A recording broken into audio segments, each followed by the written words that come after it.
Caribbean radio station in London, bringing the time now to exactement 6 minutes past the top of the hour. It is the Tuesday edition of the morning show. Yeah.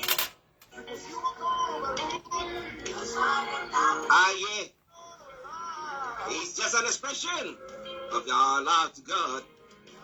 So I hope that you have enjoyed that tune there. But now it is my singular honor to welcome my colleague and co-presenter, Mr. Olayomi Koiki, from our North London studios, who have joined us this morning. And let me say, Yomi, massive good morning to you. Well, a very good morning to you back in the studio, Mr. Archie. Good morning to all our listeners and viewers from around the world, and welcome once again to the end of the month, on the Starr Radio UK, the finest African and Caribbean radio station in London, as we prepare for the morning broadcast from Nigeria in the next few minutes. Yes, how are you doing, and how is the family? Well, we're doing very well. The family is great, and like we always say, the family can always be great when the other part of the world is great as well. But we give thanks and we can't complain. We thank God for that. Okay, and we thank God for every one of you who is joining us today, wherever you might be. We salute you and we say thank you for coming on board, and we'll make sure that your journey with us today will be a lovely one. So, now let's go on to what we're going to be looking at from Nigeria. But interestingly, there were some awards that was given out from the Yoruba land to a few of our people. And now, can you first of all talk about that of Professor Emeritus Akintoye and Chief Dr. Sunday Boho and the others? What program or this award program organized? Is it the first time a bit on the background to that? Well, yes, you're quite right. Over the weekend, on Saturday in Benin Republic, few awards were given out to those involved in the quest to the right to the self-determination of the Yoruba movement.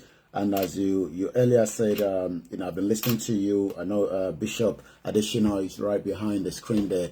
The event took place in Benin Republic with so much activities, but the key point of it is to appreciate those that are working tirelessly when it comes to the movement itself. But I think what we got to understand is awards are given to appreciate work's being done, but we've got to realize that there's still a lot to be done when it comes to the Yoruba nation. That literally means that the job is not yet completed, but it is still almost halfway there. So yes, the exemplary award was put together by those on the ground on the other side, Bishop Adesina and the central office, and quite a lot of other individuals. People flew in from around the world. We had delegates that flew from US and also from UK as well. But the other highlight of that event is the Yoruba Nation Radio that is already it's already working on the shortwave. We know that with what we are doing for the campaigners, it's going to be very difficult to get a license for a proper radio to transmit the message of self-determination to our people back home. So what the plan now is that a radio station, a radio itself with the launch is still in the process. I believe it's got about another couple of more days, and that will be in the market.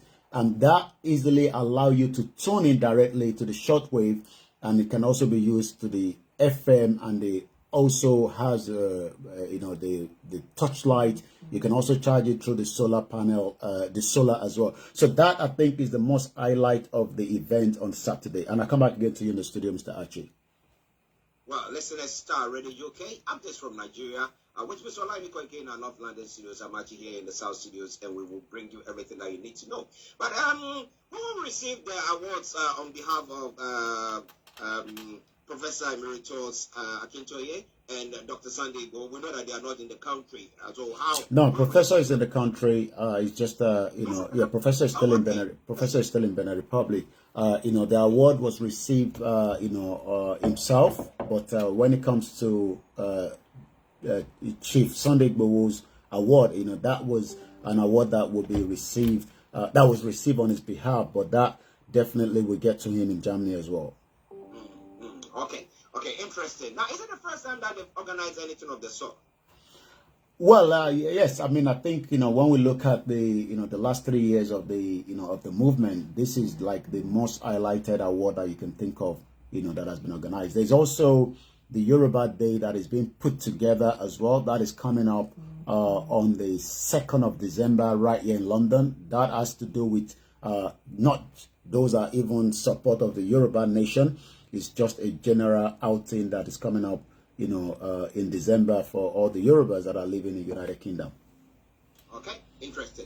Now, a few people that I've been talking to, I mean, they are followers, or those who follow us on the radio, and wherever we are, they are there. And some do ask questions, and they're saying now after Chisande Igboho left Benin to Germany after the Beninois government just set him free. They are thinking that it looks like the fire has gone down. So then I said, no, I don't think the fire has gone down, but I know that we'll have a time, one of the days, maybe on the Nigerian Voices or something, we'll have Dr. Chisande Igboho, where you'll be talking to, and then we'll be, telling them exactly what is happening. But can you tell them a bit of what is happening? Has the fire died down, or what?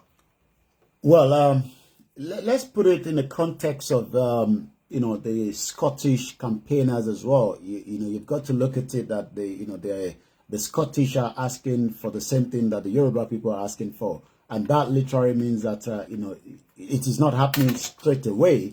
Those that says the fire has died down have to remember that, when you don't want bloodshed and you want this in a diplomatic way, you would definitely also have to realize that a movement, will come with, the ups and downs. We've been in this movement, in the last 3 years, and that literally says a lot. But the fire hasn't died down. I think, strategy is still being put in place. There's a lot of work, behind the curtains that is not going to be in the public domain. But like I was saying yesterday, the Pakistan High Commissioner in Nigeria is asking for the right of the Kashmir, in an event that took place in Nigeria over the weekend on Friday last week. And you might wonder why, if we are getting such, a very high, important individual like that in Nigeria asking for the rightful, and this was coming up in the Nigerian newspaper, the Nigerian News Agency. The question then is, why as the movement being like a problem between the federal government. I mean, we don't know what the actual government today will say regarding the self-determination, but what we saw during the former president Muhammadu Buhari was that there was an attack on the Nnamdi Kanu's residence in 2017. That was when they were proscribed as terrorist organization. Eventually, 2.5 or almost 6 years down the line, the Enugu court threw that out as well. So this time around, I think what the Yorubas are doing is, not because they have this individual that is in the presidential seat as the Yoruba, because he's not representing Yoruba, he's representing the Nigeria as a president. But I think, time will tell whether Bola Tinubu would have to accept that the Yoruba people are now ready to exit Nigeria as well. Have the presidency of the APC government now, have they reacted in any way, shape or form? Have there been any statement at all from their quarters pertaining to the Yoruba, the quest for a nation to be formed as Yoruba? Have they reacted to it? Well, not literally, because there hasn't been any kind of engagement apart from the letter that has been sent. But the previous month back, the leader of the Yoruba self-determination campaign, Professor Banji Akintoye, actually said that delegation will be put together, in a visit to the presidency. But I'm sure that has to be something with an invitation. You can't just walk into, the presidency in Aso Rock. We have to wait for when that is going to happen. But apart from that, there is so much other engagement that is still, going on as we speak right now. Okay, listeners, Starr Radio UK. I'm just from Nigeria with Mr. Olayomi, Koiki in our North London studios. I'm actually here in the South studios. And let's move on to some of the other stories. But Yomi, I don't know whether you come by this story where it's talking about the fact that the chief of staff has been replaced. That Betamiamila has been replaced by Tinubu. Have you come by it? Well, I think that is a false news because as at yesterday, I'm not sure if I've picked anything of such to this morning, but I'm going to be checking that now. But what I can confirm, as at yesterday, the president gave his assurance to his chief of staff. There's been a lot of different allegation, surrounding, the chief of staff. But during the meeting yesterday, the president gave assurance that he still has faith in what is called his chief of staff, and like you said, in as much as there's tension that mount in the villa, Tinubu supporter called for Gbajabiamila to be removed, but the president says he believes, and this is what the president actually says yesterday. I told everyone in this country that I can make mistakes, and I want to hear them out and correct them. Perfection is that of God Almighty.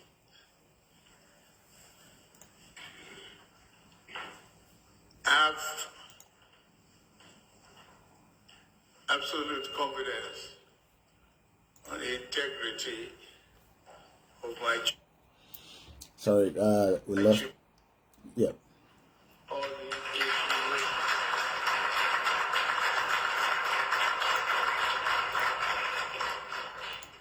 all campaign of calumny and insinuations should stop.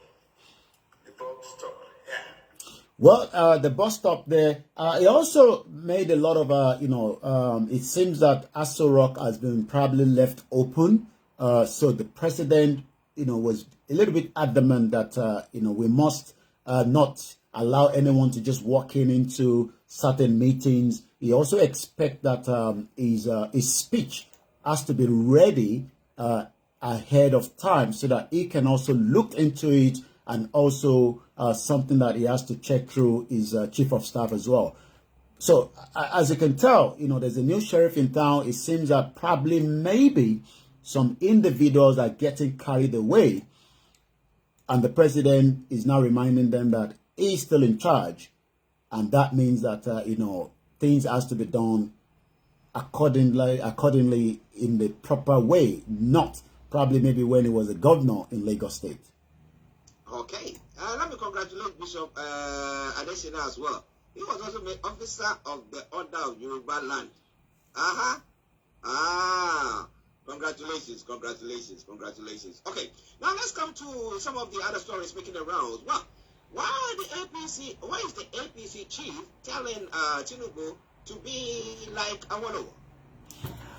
Well, if you go back to the late saga Obafemi Awolowo, you will realize that during the regional government, Nigeria, as it was then, but the southwest part of Nigeria was progressing very fast, rapidly. We built, the Cocoa House. The Nigerian High Commission in London, was paid during the regional government. But it seems that the former national vice chairman of the All Progressive Party for the Northwest, Saliu Lukman, is now telling or urging the President Bola Tinubu to learn from the ideology and the political sagacity of the late sage Chief Obafemi Awolowo. According to Lukman, this should be done if Tinubu hopes to genuinely surmount the problems plaguing the country and his party. He also urged Nigerians to hold the president and the other serving political leaders accountable for their promises as well. The question then is, would this government be able to do such, even in the midst of, many of the Nigerians believe that the country needs to be restructured. Some believe that the country needs to be dismantled. Some things that the constitution needs to be brought down. Would Bola Tinubu, the president, be able to do as exactly what, the Northwest vice chairman of the APC, Saliu Lukman, is saying? If he has to do that, then he might have to think about what the Ohanize, the Afenifere are saying. And what are they saying? Last week, the Igbo Apex Social Cultural Organization on Haize Indigo Worldwide, and also joined by the Pan-Yoruba counterpart Afenifere, the Pan-Niger Delta Forum, and the Middlebelt Forum. And they're asking for one thing, and one thing is that the group is urging the President Bola Tinubu, led Nigerian government to rebuild the country, reinstate the federalism as enriched in the 1960-1963 Constitution. Would he be able to do such?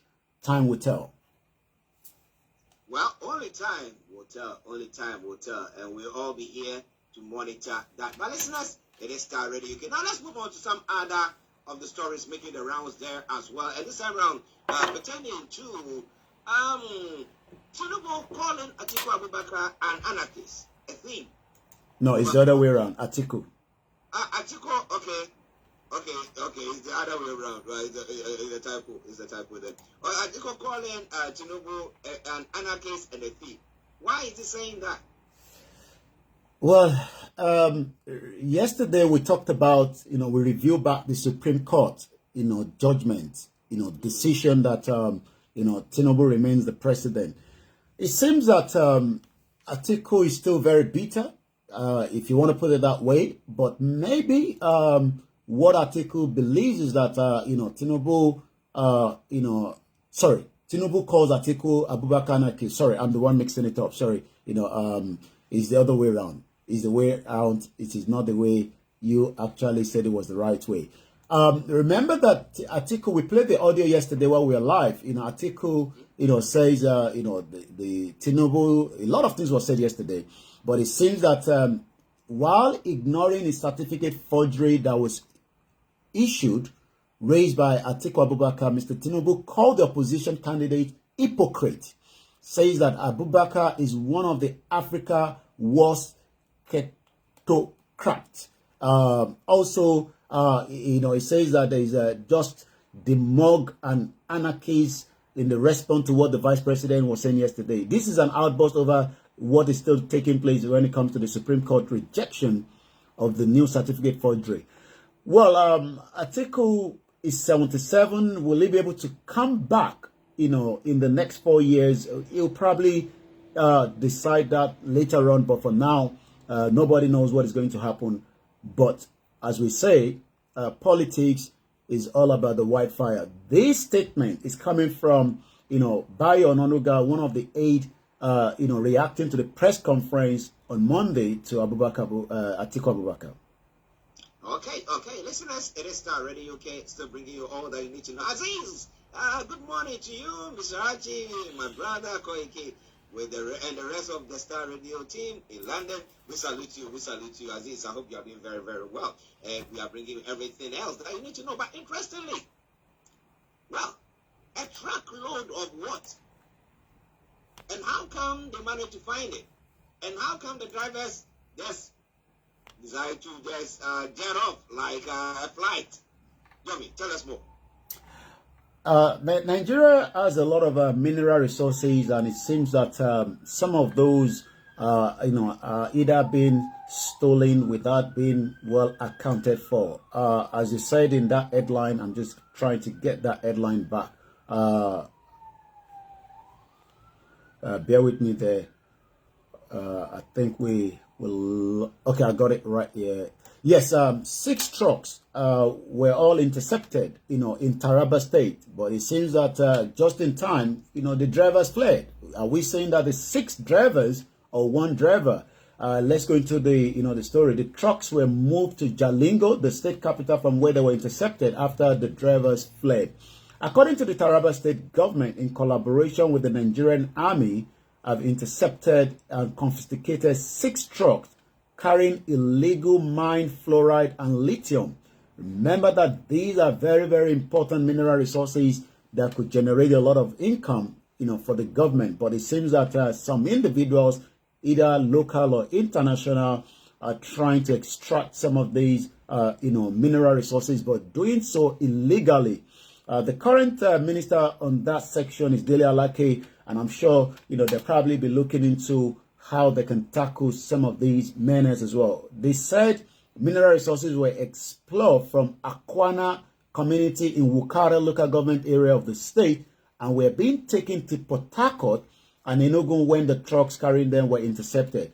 Briefing the journalists shortly after the interception, the chairman of the Taraba Task Force Committee on Illegal Mining Deforestation, Jeremy Farasan, said the government won't relent despite the ban on illegal mining and deforestation. This has been going on for some time, and it's just one state. It happens depending on what mineral resources is being stolen. And I'll give you an example. Myself and Chief Sunday Igboho paid a visit somewhere, in Oyo State, and you can imagine that those caught on the ground there, were working on behalf of one of the kings. We won't be able to mention the name of the king, for security reasons. But these are not Nigerian; these are foreigners extracting gold from the territory of what is known as the southwest of Nigeria. And the question then is, if all this is happening, how can we have development when certain element of individuals from any part of Nigeria believe that the mineral resources should not be extracted in a legal way, but in the other way, illegally? And that means that, between the local and international partners, there's a crime being committed on a daily basis in Nigeria. Okay, listeners, it is Starr Radio UK. And let me read some of the comments that have come through. Bishop Management says that word was ringing over 1,000 people cut across the Yoruba in diaspora and homeland. And it goes on better to the Yoruba radio and TV was launched as well. And then our shortwave and FM, as Yomi did talk about. And Grace Oloshicho says, exactly, it will be completed by God's grace. Our own focus and strong determination without delay, everything will be put in place. Freedom doesn't come free. It comes with high esteem and total focus. Okay, so put your comments, and I promise you one thing for sure, I'm going to read that. But listeners, it is Starr Radio UK. It is the morning show and update from Nigeria. Myself, Mr. Olayomi Koiki, bringing you everything that you need to know. But Yomi, before I allow you to go on with the other stories, the Minister of Power, Adebayo Adelabo, says the federal government will not renew licenses or agreement for underperforming electricity distribution and generation companies in Nigeria. Now, the Nigerian electricity was privatized since 2013. But you've been there, during that period, you've been there a few times. Now, how did you see it after it was privatized? Did you see any, maybe there was a bit of a lift up and then maybe plateaued or something? Did you see any differences in there? Well, there hasn't been much difference. I think, during the Jonathan of the PDP regime, a lot of, individuals were sold, power that they can manage it. They don't even have, the expertise for it. And Nigeria has been in darkness, prior before I went off on 2 weeks break. I remember that, the power shortage continued to drop drastically. I think what this new administration is planning to do, is trying to see if some of the states that can be able to work with, foreigners or investors and have their own power supply. I think Lagos State is ready for that. Rivers State might be ready as well. And that will probably lift a little bit of, some of the issues surrounding the power sector. The power sector has been, it's been a big, massive problem in Nigeria since 60s. And, it seems that we've not been able to crack on to find a final solution to give Nigerians 24 hours constant electricity. Well, listeners, it is Starr Radio UK. It is your favorite African and Caribbean radio station in London. We'll go to Yomi for him to bring you the rest of the stories making the rounds. Over to you, Yomi. Well, it seems that Nigerians have to now start thinking whether Boko Haram may wipe off Nigeria off the map. I mean, I'm not the one saying this. This is coming from, one of the governors, in Nigeria. And this headline says, Boko Haram may wipe Nigeria off the map. Zulum raises alarm about insurgency. The Boko Haram issue, is no longer an issue that, needs to be taken with a kid glove. It needs to be taken care as quickly as possible. Remember yesterday we talked about the president and the German chancellor, talking about partnership, dealing with the terrorism as well. We have to stop the younger ones from being recruited into Boko Haram and ISWAP. Otherwise, in the near future, the entire Nigeria will be wiped off the map. I'm sure many Nigerians will be waking up this morning reading this headline. And if you're not concerned, then you might have to start thinking, what could this mean? The Borno State Governor, Professor Babagana Zulum, has raised the alarm that Boko Haram insurgency is threatening to consume the nation if the humanitarian crisis in the northeast is not contained. Last week, I was talking about 2,168 Boko Haram, terrorists that have now been allowed to go back into, the community after, what they call the DR, de-radicalization, reintegration program, which run for 6 months. Can we truly say that those that have committed such, big crime can eventually be brought back into the society? The question is what we are reading again as part of this headline. When I saw the headline yesterday, it's not new to me. The question is whether, Nigerians are really ready, to allow such to happen. Many countries around the world continue to advise their citizens against traveling to certain part of Nigeria. Professor Zulum says the continuous existence of the internal displaced person camps in local government areas of Borno State is what is known as a potential time bomb, and as they serve as a recruitment ground for the Boko Haram and the ISWAP. That is coming from Nigeria as one of the headlines this morning. As we move straight to the other headline, once again, this is exactly 11:33 on the Starr Radio UK network. We are now 1 hour behind to Nigeria. So if you're watching us from Nigeria, you're probably coming up to about 12:30 while we are still under 11:30. What are some of the other headlines? Police arrest 2 for allegedly robbing a skit maker. Troops killed wanted bandit 2 others in the Kebbi State. Yesterday we couldn't make it down to the Starr Crown Court, in London, where the case for the former petroleum minister and the chairman of the OPEC, covering the hearing, involved Nigerian former Minister of Petroleum Resources, Dizaini Alison Madueke in the United Kingdom over bribery allegation, has now been adjourned to November 2025.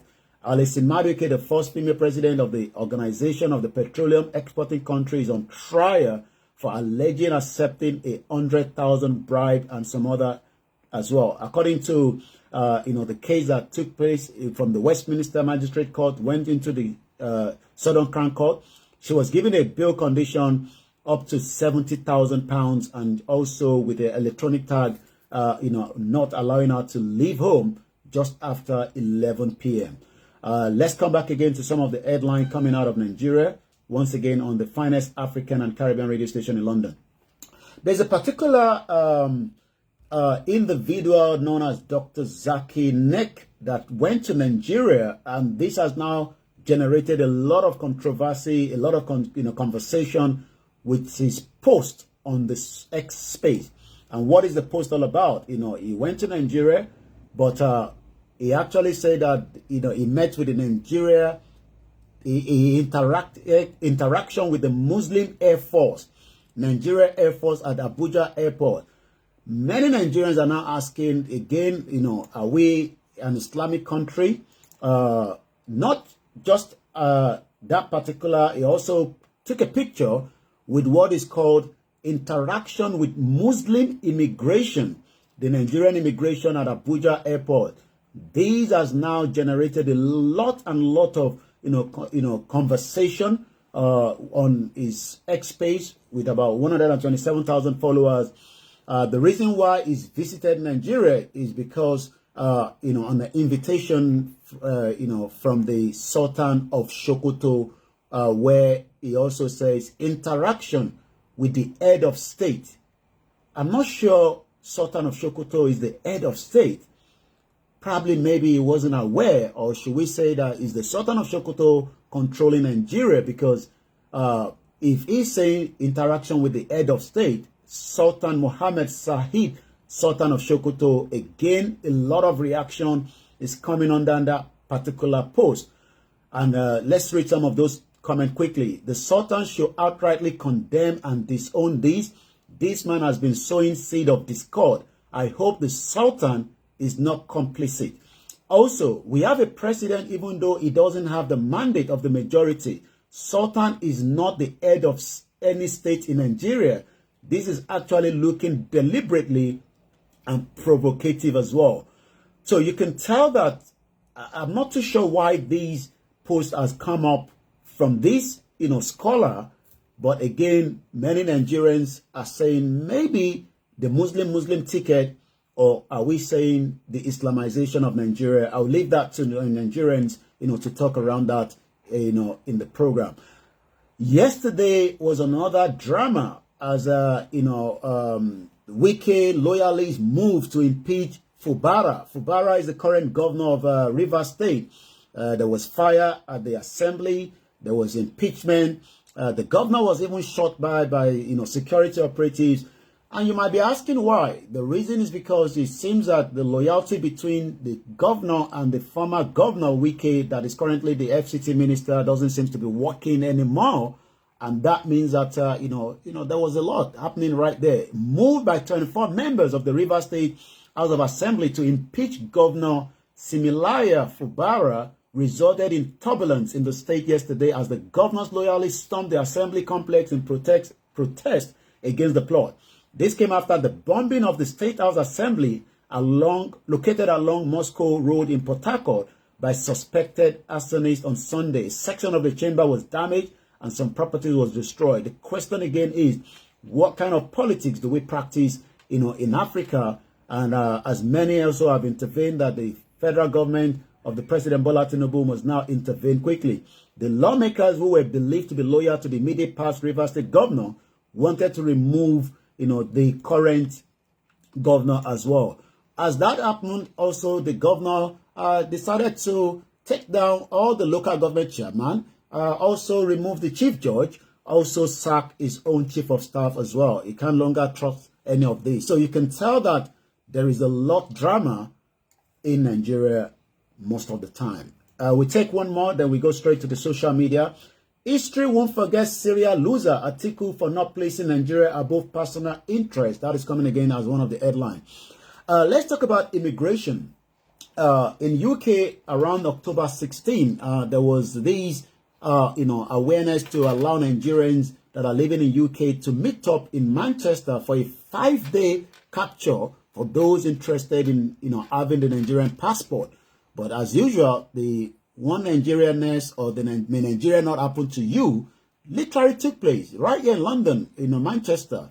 200 people were meant to be captured on a daily basis, and that will lead to by 1,000 by Friday. But guess what? By the time the officer from the Nigerian High Commission came to that particular event to do the capturing, they came with just one biometric capture card. And that literally means that they were unable to meet the target. And the question is, if we're having this kind of problems in UK, in America, where the Nigerian embassies are around the world, then what can you think of when it comes to Nigeria itself? So this other headline says, immigration service personnel demoralized, they have poor remuneration, not taking them home. According to the Controller General, the NIS boss lamented the glaring disparity in what is personnel received compared to other sister agencies. According to the Nigerian Immigration Service, NIS has appealed to the Senate to approve improved conditions of service, competitive remuneration, regular promotion for service personnel. This is actually coming from the Acting Controller General of the NIS, Caroline Adepoju, appeal during an interactive meeting with the Senate committee. I'm going to come back again to you in the studio briefly, and then when we go back, we'll be talking about what is trending when it comes to the news from Nigeria this morning. Well, listeners, updates from Nigeria with Mr. Olayomi Koiki in our North London studios. I'm Archie here in the South studios. We'll come to the Wike and the South River State issue. But let me read some of the comments that Grace has put on quickly. Now, Grace says that was why they didn't want Yoruba nation to stay. But either they like it or not, Yoruba sovereign nation is there. It's their last option, and a must for everyone. Okay, he says it prays. Now, self-determination is not a crime. Example, what of if Boko Haram or unknown gunmen wipe off Nigeria, what will become of our own heritage, culture, and our people's lives? This is not a joke anymore. Then she goes on further to say, we must stand up now and fight for what rightfully belongs to us, which is our heritage, culture, and our people back home. We can't just leave Fulani to take over our heritage and make us homeless in exile. Now, she finally says the Sultan of Sokoto is the one controlling Nigeria, and this must stop. Enough of all this madness and let me use the word stupidity. Indigenous people of Yoruba, please, let's wake up and we can say, okay, we cannot be slaves in our own heritage. That's what she said there. Okay, thank you very much for your comments. Now let's come to the river state and what is happening. Now, is the governor now, is it from the same party as Wike? Yeah, they're both parties. So they are all in the PDP? Yeah, they're both in PDP. But you got to remember that is the same thing that Tinubu played during his period in Lagos State, and that's the reason why they call him, the Jagaban. He nominate and put whoever he wants in there. So it seems that, this also played out, during the time that Wike was leaving. He actually also brought in someone that he thought would be loyal to him. Whatever must have happened between him and Fubara has now transpired on the street of Rivers State. Remember that Rivers State is quite one of the richest states as well, because of the crude oil in that particular state. Throughout Wike engagement during press briefing after the meeting with the president yesterday, he was on the phone throughout. He couldn't concentrate. It tells you that he wants to hold on to the FCT, yet he still wants to control whatever is going on that state called Rivers State, where he was a former governor. Now, they need to stop that madness. They really need to stop that, because he doesn't own Rivers State. Rivers State doesn't belong to him. He was just voted at the time to come and lead the people. And now that's what they do. Power corrupts, and absolute power corrupts absolutely. And that's what we are saying. But well, listeners, a sad one there. We hope that they find peace so that the people who live in that particular area will have the peace of mind to go about their duties. That is all. They are paying you. It's the citizens who are paying you. So you have to make sure that you serve them rather than being a lord over them.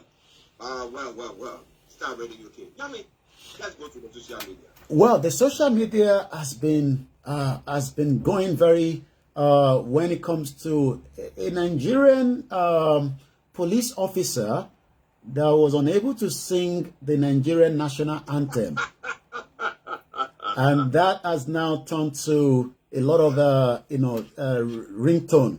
Let's listen to it. Don't ask me to sing the Nigerian anthem.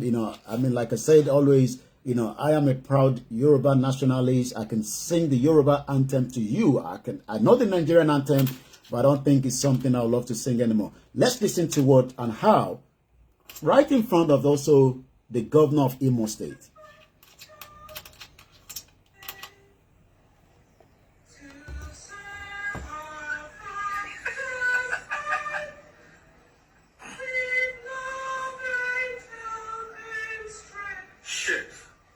Sorry for that word.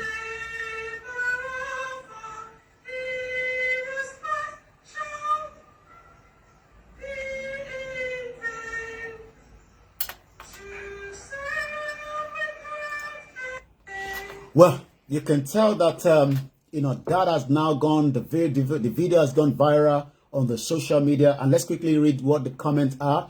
Didn't she have the time to rehearse? Was she just picked randomly from the crowd? Someone says with a lot of laughing emoji, hunger now your mate, person will not eat well, fit sing national anthem. Time she would have used in learning the wordings, she did use it to do make up. Well, you can tell that Nigerians can come up with so much even in the midst of problems. And let's go straight to some of the other what is trending around Nigeria again this morning. Again, Zeki Islamic preacher wanted by Indian counter-terrorism agency for violent money laundering arrives in Nigeria on the southern of Sokoto invitation. A lot of reaction also on this particular man as well. This person says, who give him visa? Northern Nigeria is always their safe haven. Those who invited and welcomed Zaki will equally become the worst victim of his hate speech. History keeps repeating itself. So that is what is trending, and we look at what is trending again. There's a particular 2 young boys that were given a sponsorship or scholarship to Cyprus. Whatever happened, it seems that they say you can take someone you can take the horse to the river, but you cannot force the horse to drink out of the river. Well, I can confirm from the news coming right now that these were, let me give you the background story first. These were 2 young Nigerians, working at an eatery somewhere in Lagos State. They were dancing. It seems that, the owner of the eatery was not pleased, with whatever move of the Michael Jackson step that they were doing. They were eventually sacked.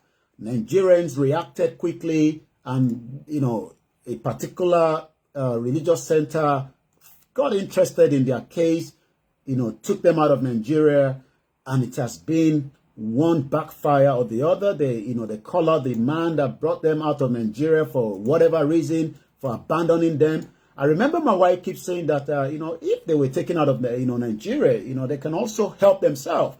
But it seems now that they will have to help themselves, because Apia boys reportedly deported back to Nigeria from Cyprus. And that is the two-face of those 2 young Nigerians that were given opportunity to leave Nigeria, but it seems that maybe Nigeria is still their destiny, and they've literally returned back again to Nigeria. And as we always say on this program, may Nigeria never happen to you, even though the former governor of Lagos State, Fashola, will probably disagree with us. The question then we should ask is, what lesson can be learned from these 2 young Nigerians taken out of Nigeria? But it seems that for whatever reason, that opportunity has now been lost. Maybe Nigeria is still their home. And a lot of people are saying, Apia boys go continue their happiness for Nigerian again. Maybe Nigeria needed them so that they can make Nigeria to be happy. I'm sure they'll probably become skit or content creator. Well, who knows? Who knows? At least they've learned a lot from Cyprus in the last whatever year they were there, maybe 1 year. And I'm sure, like we say, when you live outside the country, you can still take back home whatever you learn and make use of it. So probably they will just have to adapt to, whatever they are finding themselves in, and then life will still continue. Well, we hope that they do so. Let's start ready. So listeners says Nigeria is dead and gone. Long time we have given up on Nigeria. And it goes on to say, the question is, did this policewoman go to school at all? So he is asking about the policewoman who is allegedly singing the national anthem, turning it upside down and smashing it. But he got a better to say, I don't think so. So the way she was doing, there were no words coming out. Okay, and Grace says, anything happening to Tinubu now was nemesis. They're just playing politics with citizens' lives. It's a great pity, and it brings, tears of sorrow. And whenever I remember all their actions towards humanity. But listeners, I want to say thank you very much for joining us. There's lots that we're going to say, but don't you worry. Tomorrow, once we are on, we're going to be bringing you all that. But for now, Yomi, we have to take leave of us. But I'm playing out a very lovely tune. From Jeanette, and I'll just take 1-2 comment from this side. Alaja Monsurat Adenikeron from Manchester says the zoo country indeed, a whole police officer is a shame. And Adekunle Olushesi said, my concern about the Islamic caller that visited Abuja is that we Yoruba should always go their page and use them as a window whenever a public figure visit or mention the country or any part of Nigeria. And that is the 2 comments I picked up from the other side here on those that are watching us and listening on almost all the platforms across the social media this morning. Well, listeners, it is Starr Radio UK or Olayomi Koiki. Let me say congratulations to you. You received the award and you didn't let me know. You received the award as well. Congratulations I to thought you. we much, appreciate those on the ground that are still working tirelessly as well. But every one of you who have been supporting the quest for a Yoruba nation, and it's not because people just want that, but because you see that your people are being marginalized. And like you said, I had the privilege to attend an event, over the weekend, and former councillor that I've worked in UK for the past 20, 15 years, lawyers that I met, within the Nigerian community. And they were quite, very grateful. As much as, they might not be able to come up and say they are in support of the right to self-determination. I remember one saying to me that, what we are asking for is not genocide. It is a quest. And that quest must be respected. So it seems that there's a lot of people out there that are also would like to be part of the project.